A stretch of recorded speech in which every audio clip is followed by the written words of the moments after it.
Salut à tous, ravi de retrouver sur canalturf.com pour évoquer le programme de ce vendredi 26 novembre. Un programme de qualité, non seulement à Vincennes avec le tiercé Quintet Quintet Plus, mais surtout sur l'hippodrome de Lyon-Paris où nous aurons les finales régionales.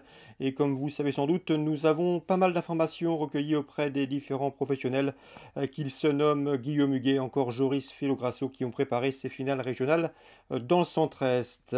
J'aurai également des informations à vous transmettre en fin de programme en Réunion 3 sur l'hippodrome de Saint-Cloud. Et nous terminerons également par quelques infos concernant la Réunion 4 sur l'hippodrome d'Amiens. On commence par le Quintet, le prix Triton, une belle épreuve avec des éléments d'avenir au départ. Nous avons a priori deux bons points d'appui, le 15 Fogo Pico et le numéro 5 Farrell Seven. Ces deux-là se connaissent bien, ils ont pris les deux premières places d'un Quintet disputé début novembre, le 5 novembre, sur ce tracé des 2700 mètres grande piste. Confirmation logiquement attendue, ce sont deux éléments de qualité, je le répète. Sachez que Farrell Seven a gagné depuis cette deuxième place derrière le numéro 15. 15 et 5, confirmation logiquement attendue. On peut le reposer le 3, Feeling Boy, le 2, Fuchsia Pergi ou encore le numéro 4. C'est Fakir de Gèvres, un bon finisseur, respectivement affichés ces trois-là, 4e, 5e et 3e de ce même quintet référence du 5 novembre. Ce jour-là, Feeling Boy avait voyagé le nez au vent, il peut obtenir un meilleur classement. Le 2 Foucha Perger avait terminé tout près à la 5e place, tout près des précédents cités.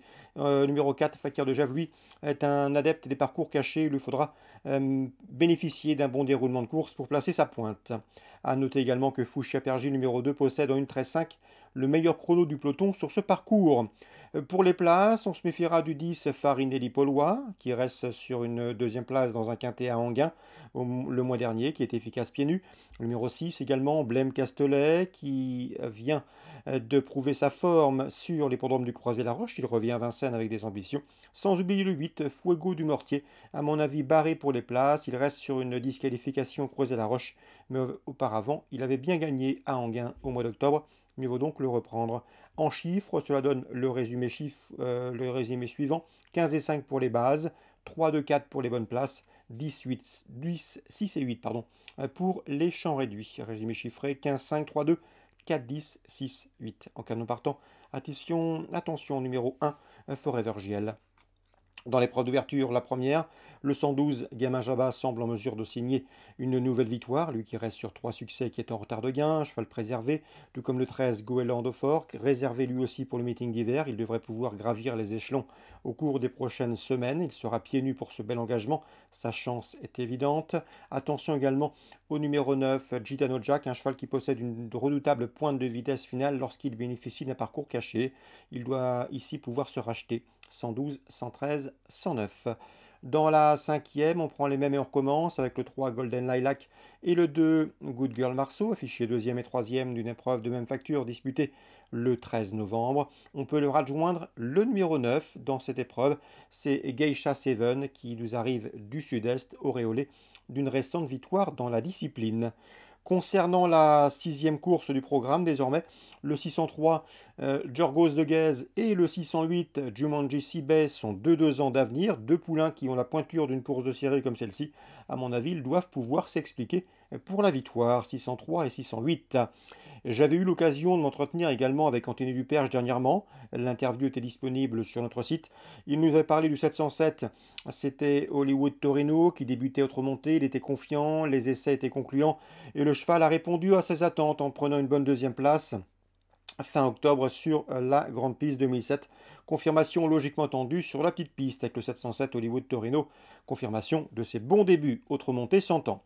Concernant maintenant Lyon-Pareilly, pas mal d'informations à vous transmettre en Réunion 2. La première, le 109, c'est Golden Seven, devrait pouvoir confirmer sa victoire obtenue à Lyon-la-Soie le mois dernier, le 6 octobre. Il retrouvera sur sa route le 10, Golf Pelvinière, qui est un cheval régulier sous la selle et qui devrait pouvoir également répéter, lui qui a été son dauphin ce jour-là. Attention également numéro 11 dans cette épreuve, c'est Grâce de Rebec qui reste sur un plaisant succès dans la discipline et qui est la plus riche du lot. 109, 110, 111 pour d'éventuels couplets. Joris Filograsso est très confiant quant à lui avec le 207 Histoire Fils. Elle est au mieux, elle est dure, elle est fort, elle aime l'aller de l'avant, elle aime s'installer en tête, elle possède un chrono d'une 15-2 sur ce parcours, le meilleur du peloton. Et à mon avis ici, elle devrait pouvoir répondre à la confiance l'expérience de son entraîneur. On peut lui poser le 6, Hip Hop Sénoville, qui a été son dauphin à l'occasion d'une prestation enregistrée le mois dernier.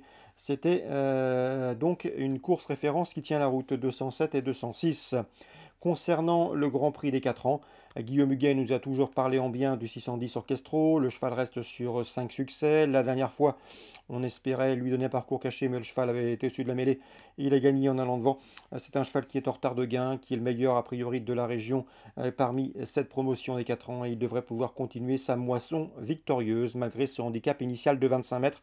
En tout cas, Guillaume Huguet est très confiant. La préparation s'est très bien déroulée. Il nous a indiqué également que le numéro 7, Harmonie du Rabutin, mérite crédit. La dernière fois, elle n'a pas fait l'arrivée, mais elle n'était pas à 100%. Elle n'avait pas été travaillée de manière conséquente. Cette finale régionale constitue un objectif pour elle. Elle devrait pouvoir courir en amélioration et pourrait bien damer le pion à son compagnon d'entraînement. En tout cas, elle en a potentiel. C'est une pouliche estimée par Guillaume Huguet, sachez-le. Donc 610 orchestrologique, 607 Harmonie du Rabutin qu'il convient de racheter avec 25 mètres d'avance. Guillaume Huguet ne serait pas surpris de les voir lutter pour la victoire. On peut leur adjoindre le numéro 8 dans cette épreuve. C'est Horus de Romaz qui sera déféré les 4 pieds. Ce n'était pas le cas en dernier lieu. Il est efficace de la sorte. 610, 607, 606 pour mes 3 préférés. À Paris, Réunion 2. Concernant Joris Philograsso encore, avec le 712 Gosse des Charrons, le cheval doit rendre 25 mètres, mais il est au mieux. Et d'après son entraîneur, il doit pouvoir jouer la victoire dans ce lot. On lui posera le 706 Gold du Rabutin, entraînement Guillaume Huguet là aussi. Donc les deux hommes devraient pouvoir passer une bonne journée. Le Gold du Rabutin qui est en forme, régulier, il reste sur 2 places de deuxième. Il est déféré les 4 pieds. Il a l'avantage de partir au premier échelon et d'ailleurs bien engagé à la limite du recul.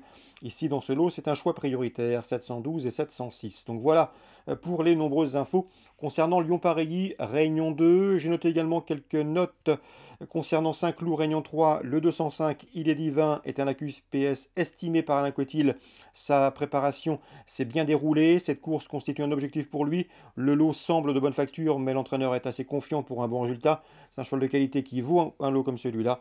Le 610, Threaded Green, est présenté par Bruno Audouin, un cheval qui vaut également un handicap de Staccabi, qui est en forme et qui devrait pouvoir jouer également les premières places à une cote à mon avis intéressante.